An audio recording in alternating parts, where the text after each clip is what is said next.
A las 10:05 vamos a saludar a Pedro Sánchez, es el titular del Registro Civil en la provincia de Río Negro.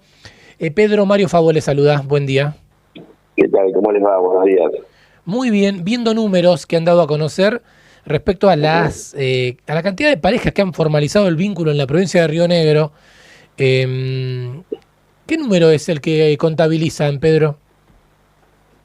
Bueno, nosotros lo que llevamos es, obviamente somos un organismo registral. Nosotros lo que somos, de alguna manera, una especie de, somos un espejo de lo que la sociedad va haciendo, ¿no? Digamos, no, la gente siempre piensa, en el caso del registro civil, solamente en el marco de nacimientos, matrimonios y defunciones, pero hay un montón de, una gama más de trámites que tienen que ver con la vida de las personas, vinculado con el Código Civil, que bueno, que pasan por acá, y nosotros vamos registrando, y lo que vamos viendo es las modificaciones. Entonces, nosotros generalmente llevamos nuestras estadísticas mensuales, y hacemos cierres trimestrales o semestrales, y tratamos de compartir, de devolver a la sociedad con lo que la sociedad hizo, ¿no? Contarles lo que la propia sociedad hizo. Y ya lo hemos hecho en lo que va de las últimas semanas, con la cantidad de actas solicitadas por la gente. Lo hicimos con el DNI pasaporte, y bueno, ahora hace poquito se comunicó, bueno, el tema de matrimonios y uniones convivenciales, que son las parejas que vienen a formalizar su vínculo en el registro civil, y es un número que está cercano, entre matrimonios y uniones convivenciales, cercano a los 1900, a las 1900 uniones, de los cuales casi 1100 son matrimonios, matrimonio tradicional, ¿no? Claro. Matrimonio tradicional civil. Sí. Y tenemos uniones convivenciales cercanas a las 850. ¿Cuál es la diferencia, Pedro? Bueno, ustedes, no sé si alguno de ustedes está casado o no, pero, o sea, básicamente los efectos, en el caso del matrimonio lo que produce son efectos legales automáticos, en lo que tiene que ver con, sin ningún trámite, en el momento que uno se casa por matrimonio, la ley le otorga derechos y deberes sobre bienes, herencias y lesión de manera automática. La unión convivencial es una figura más flexible, ¿sí? Donde, por ejemplo, en el caso de lo que tiene que ver con los bienes, hablando de los bienes, en el matrimonio lo que rige es una especie de comunidad de ganancias, ¿sí? Digamos, entonces esto implica que si uno finalizara el matrimonio, esto hablamos de divorcio, los bienes adquiridos durante el matrimonio se suman y se reparten en mitades. En el caso de la unión convivencial, por ejemplo, la regla básica es la separación de los bienes, ¿no? Son cónyuges, es una unión de hecho formalizada, pero bueno, salvo que existan pactos, hay muchas uniones convivenciales con pactos, ¿no? Con pactos de separación de bienes, pactos de convivencia. Después ambos tienen la figura, obviamente el matrimonio también la unión convivencial, de protección, por ejemplo, de la vivienda familiar, que es muy importante, es un tema importante. Y yo creo que una de las grandes diferencias que hay es que básicamente tiene que ver con quién hereda, ¿no? En el caso del matrimonio, el cónyuge en este caso es el heredero natural. En el caso de los convivientes no lo es. Digamos, si uno, en estos casos, muchas uniones convivenciales, esto se pacta luego por ¿cómo se llama? Perdóname, se me fue la palabra, pero se pueden hacer donaciones, ¿entendés? Previos, o se hacen testamentos a los efectos de poder resguardar los bienes para los cónyuges. Lo que está claro que la unión convivencial, digo, para los que tienen uniones de hecho, personas que viven juntos, ¿no? Hace un montón de tiempo, siempre la formalización de la unión convivencial genera derechos que de otra manera no existen, ¿sí? Exacto. El tema que yo te decía de la parte de herencia es importante porque si no, uno después obliga, en este caso a las parejas, en el caso del fallecimiento de alguno de los cónyuges, a tener que ir a la justicia, como para probar un montón de situaciones. En cambio, cuando uno tiene una unión convivencial, hay un montón de situaciones, inclusive pactos que se pueden hacer. En el caso del matrimonio también, ustedes saben que existen pactos vinculados al tema de los bienes, eso se hacen ante escribano. Bueno, las uniones convivenciales se pueden hacer de la misma manera y uno se puede preservar. Porque si no, si uno se rige por la ley y uno tiene un matrimonio de hecho, solamente por ser cónyuge uno podría estar viviendo en la vivienda familiar durante dos años más y debería dejarla, no le correspondería ninguna herencia. Bueno, la unión convivencial, matrimonio obviamente, pero unión convivencial esas cuestiones las salva, porque preserva el tema de la vivienda, preserva los derechos que tienen que ver con pensiones hacia adelante y jubilaciones. Ese era un tema que ahí también quería llegar, que me parece que es, a veces, bueno, llega el ocaso de la vida, y justo te tenés que poner a hacer trámites en el momento encima de dolor. ¿Cómo es ahí en el tema de las pensiones la diferencia? No, bueno, pensiones y jubilaciones, las unidades convivenciales son reconocidas, o sea, no hay mayor inconveniente. Bien. Si uno tiene esa unión convivencial. Por eso siempre la recomendación es la formalización, ¿no? O sea, si, digamos, con la figura de matrimonio o la figura de unión convivencial es muy importante la formalización. Capaz que lo doy por... ¿Cómo es la formalización? ¿Qué es lo que hay que hacer concretamente? Sí. Es un acto muy similar al matrimonio.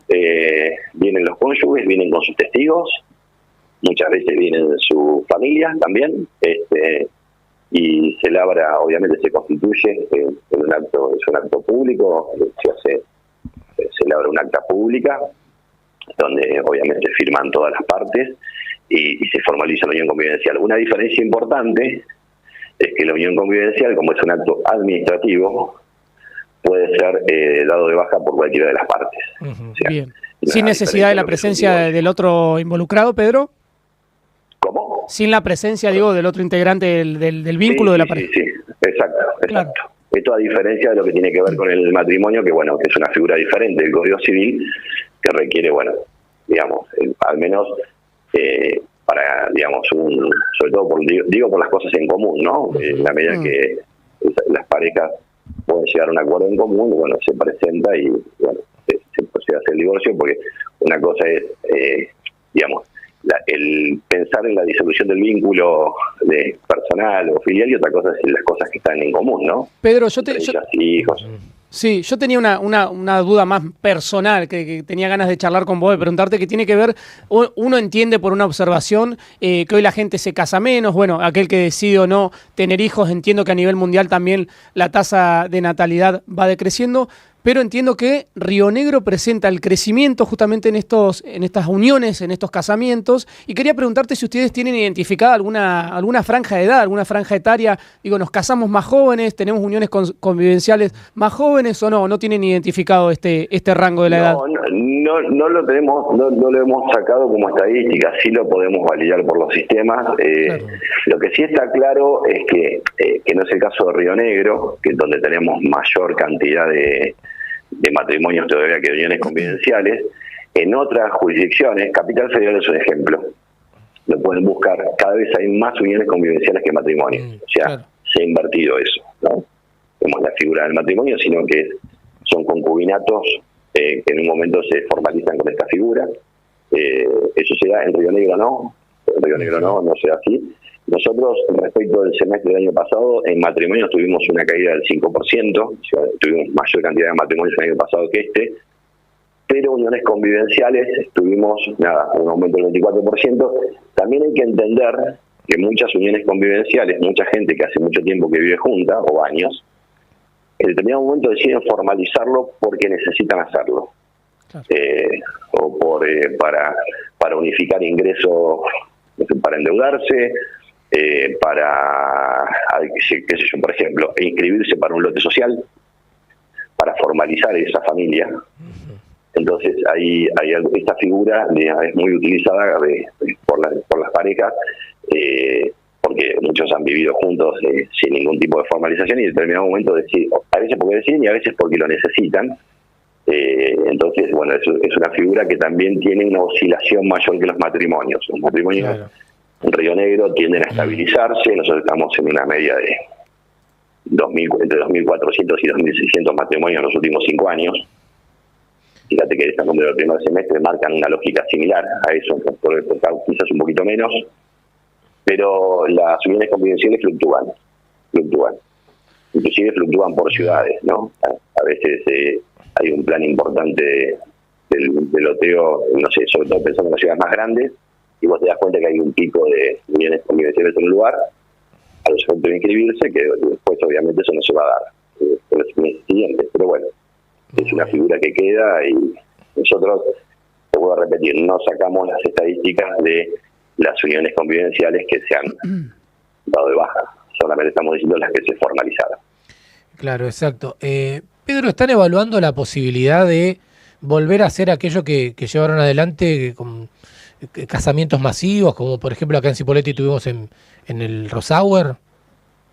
Sí, generalmente se aprovecha... El tiempo no está acompañando igual, ¿no? Es para más adelante. Está complicado. Eso, mira, en el caso, otra diferencia que hay vinculada al tema del matrimonio de unión convivencial es que nosotros tenemos una fluctuación que se da, sobre todo en matrimonios, no tanto en unión convivenciales, que es que la gente, yo te diría que entre el 60 y el 70% de los matrimonios se dan entre octubre y marzo en Río Negro. Bien.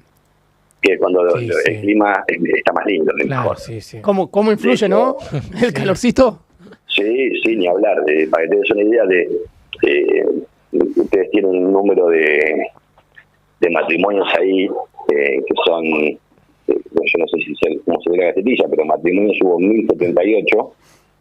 Sí. Y el mes con mayor cantidad de matrimonios, o sea, si yo lo tomo, siempre es enero y febrero y empieza a decrecer, entonces vos tuviste un febrero con 249 matrimonios en la provincia y un junio de 115, menos de la mitad. Claro. Y esto va bajando, va menguando, hasta que llega octubre y otra vez se vuelve a elevar, porque la gente lo planifica, buscan mejores fechas, mejor clima, generalmente muchos estén cerca de las fiestas o en vacaciones para que sus familiares puedan venir. Y respecto a lo que vos me decías, los casamientos masivos, más allá de la predisposición inclusive del organismo y muchos delegados, como los de Cipolletti y otras localidades, tienen que aceptar los novios, ¿no?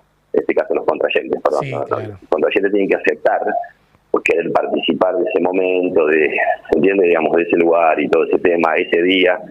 Bueno, a veces se logra porque muchos contrayentes dicen, no, mira, necesito esta fecha en particular, y no puedo ir a esta fecha que me estás ofreciendo, así que bueno, es un tema que se va trabajando con los meses y que se les pregunta especialmente para el Día de los Enamorados o alguna fecha en particular. Está bueno. Ahí tiene que laburar la gente de las MUNI también, ¿no?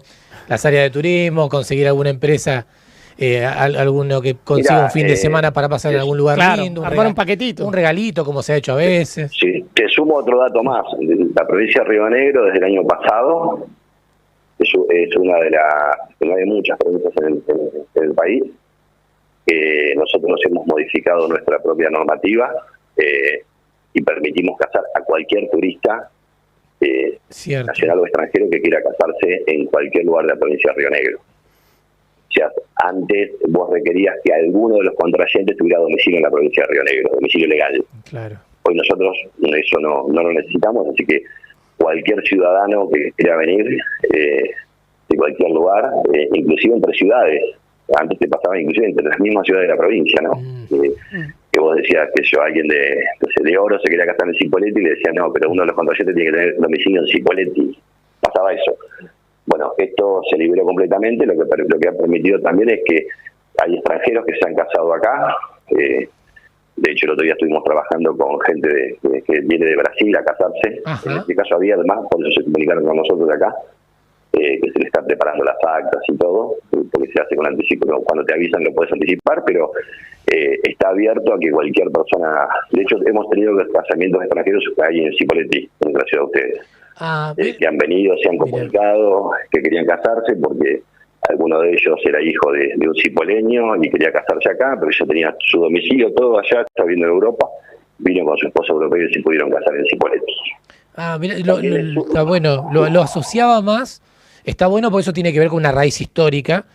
Yo lo asociaba más a alguna cuestión turística también. Capaz que alguien... Por supuesto, no, que es así. Nosotros, a ver, la historia del registro marca que ha habido turistas que se han casado hasta en la meseta. Bueno, mira. Por ahí, digamos, cada uno sabrá por qué elige el lugar, en el mar, en el río, en la montaña, en la nieve. En la medida que nosotros... ¿Hay un ranking de eso? No está... Digo, la gente se casa más en la cordillera, en el valle, no lo tenemos. No, sí, obviamente que la gente se casa más. Nosotros en Río Negro lo que tenemos es una concentración de ciudades más grandes que otras, Sí. ¿no? Digamos, donde tenemos mayor cantidad de población es donde impacta la mayor cantidad de eventos registrales que existen en la provincia de todo tipo. O sea, yo te digo, Bariloche, Chipoleti, Roca y Viedma concentran entre el 50 y el 65% de la mayoría de los trámites de la provincia. Eso además tiene un motivo, que es en esas ciudades lo que tenemos son los hospitales regionales también, ¿no? Donde muchas veces los niños nacen, porque las localidades alrededor no tienen un hospital de esa característica y los padres van a esos lugares con sus niños, y también eso hace que aumente la cantidad de fallecidos en esas ciudades, ¿no? Porque la gente se atiende por problemas graves de salud y por determinadas circunstancias. Entonces es básicamente una cuestión poblacional. Claro. Exacto. ¿Dónde hay más matrimonios? Y más matrimonios va a haber Chipoleti, Bariloche, Roca y Viedma. ¿Dónde hay más nacimientos? Lo mismo. Claro, exacto. Lo que sí también te sumo que el 20% de los matrimonios se hacen a domicilio. Viste que las parejas pueden optar porque, en este caso, el oficial público del registro se acerca a la ceremonia para hacer eso. Ese es el único servicio que nosotros todavía tenemos que se tiene que pagar, ¿no? Porque ahí, digamos, necesitas un oficial público que vaya al lugar donde vos querés. Esto es fuera del horario de trabajo, sábado, domingo, feriados o lo que sea. Bueno, el 20% de esas 1000 y pico, que es un número que más o menos se mantiene, han sido ceremonias de matrimonios civiles que se han hecho fuera de las salas de matrimonio que tiene el registro. ¿Y qué precio tiene el servicio? ¿Cómo? ¿Qué precio tiene ese servicio? 130.000 pesos está bien. Bien. Que eso tiene que ver con la movilidad, Claro, cubrir sí, los sí. gastos de movilidad, en este caso del oficial público. Pero si vos mirás eso, los matrimonios a domicilio, las ciudades que más manejan los matrimonios a domicilio, una es Chipoleti. Ajá, bien. Roca, Chipoleti y Bariloche son las que ranquean siempre más, que utilizan el servicio, ¿no? Exacto. Inclusive Oro también ha utilizado la posibilidad. Y también vos me preguntabas por situaciones de matrimonios no tan tradicionales, pero nuestras delegaciones de la región sur muchas veces, o Valcheta, o Sierra Grande, realizan y celebran matrimonios en chacras y estancias. Está buena. La solicitud de la gente, porque es gente, que vive en el ámbito rural, invitan a sus familiares a hacer, donde van a hacer su ceremonia y su fiesta después, y en algunos casos son lugares que están bastante aislados, pero que en la dinámica que tiene, en este caso el registro, pero pasa con un montón de organismos de la provincia, se toma como un hecho normal, ¿no? Digamos, para nosotros eso no es diferencia. Claro, puede salir el Estado también y no que uno vaya siempre para ellos, ¿no? De hecho, como pasa con el programa Cerca, que nosotros, uno de los compañeros define como una feria del Estado, ¿no? En vez de que vengas vos, te llevamos todo para que puedas hacer aquellos trámites que tenés que hacer. Y garantiza gratuidad del trámite, y es un llamador, como digo yo siempre, como cuando nosotros vamos con los camiones nuestros del registro civil, somos como una especie de banner gigante que le hacemos acordar a las personas que tienen que renovar su DNI. Bueno. Se olvida la gente, yo lo entiendo. Bueno, a los que tengan que salir algún día del país y se van a... Bueno, no te digo renovar el carnet, obvio, pero si un día viajaste, llegaste hasta la frontera y te rebotan, por eso te vas a acordar para siempre de la que te mandaste. Así que... te voy a decir cosas más, te voy a decir una cosa que te puede amargar más que eso todavía. Generalmente cuando uno viaja, generalmente revisa su documentación, en general revisa su documentación. Pero si tu hijo se tiene que anotar, se tiene que federar para jugar al fútbol, y lo tenés que inscribir, y no lo pudiste inscribir porque no tenés renovado el DNI, decime qué haces con... ¿Qué le decís a tu hijo? Explícame qué le decís a tu hijo. Claro, sí, ni hablar. Entonces, el tema de la renovación de DNI de los niños a los 5 años es obligatorio. Esto es sencillo de ver. Digamos, entre los 5 y los 8 años hay que renovar, y es sencillo de ver porque ese DNI está vencido. Los DNI, uno lo hace cuando el niño nace, que es el famoso DNI 0 años, que es el del bebé. Se tiene que renovar a los 5 años. Si vos agarrás el DNI de un bebé, tiene un vencimiento. ¿Cuál es? El de los 5 años. Los 5 se venció. ¿Por qué? Porque hay que hacer una nueva foto con nuevos datos topográficos del niño, y esa misma renovación tenés que volverla a hacer a los 14 años. Es fácil de mirar. Miras el DNI, lo tenés vencido. Tenés un adolescente de 14 años con una foto de un niño de 5. Otra vez hay que hacerlo, y a partir de ahí ya se considera DNI adulto a partir de los 16. Así que esto es muy importante, siempre, como decimos nosotros del registro, tener la documentación al día. Revisar todo y no perder el tiempo. No perder el tiempo. El DNI hoy cuesta 10.000 pesos, y sino que aprovechen las campañas que nosotros hacemos, que estamos permanentemente todos los meses saliendo. Hoy estamos en 5 Saltos, por ejemplo. Hoy y mañana vamos a estar en Allen jueves y viernes, vamos a estar cerca en General Roca. Así que ahí en JJ Gómez, que es el lugar. Aproveche que va al registro y actualice su documentación. Eso es muy importante. Buenísimo. Pedro, muchísimas gracias por estos minutos. No, a ustedes les agradezco mucho por difundir. Muchas gracias. Gracias. Hasta la próxima. Estabas escuchando a Pedro Sánchez, el titular de Registro Civil en la provincia de Río Negro. Jamás